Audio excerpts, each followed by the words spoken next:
Sejak 12 Januari 2022 lalu, pemerintah mulai mencanangkan vaksinasi COVID-19 penguat atau booster.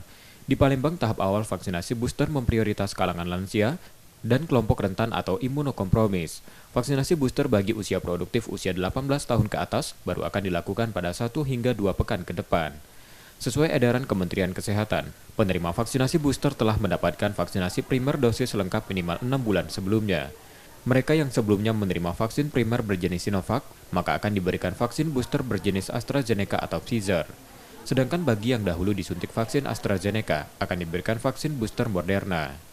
Dinas Kesehatan Kota Palembang menjamin ketercukupan stok vaksin booster dan tidak mengganggu stok untuk dosis primer.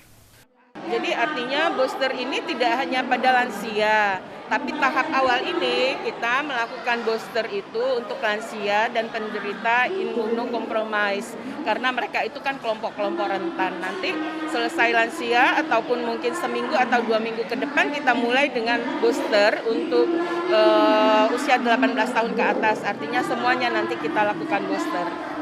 Lansia yang ingin mengikuti vaksinasi booster cukup membawa KTP atau sertifikat vaksin 2 dosis. Saat ini capaian vaksinasi lansia di Palembang baru mencapai 56,4%. Penyakit bawaan pada lansia menjadi penyebab capaian vaksinasi lansia masih sangat rendah. M. Rizky Nurmizan, Kompas TV, Palembang, Sumatera Selatan.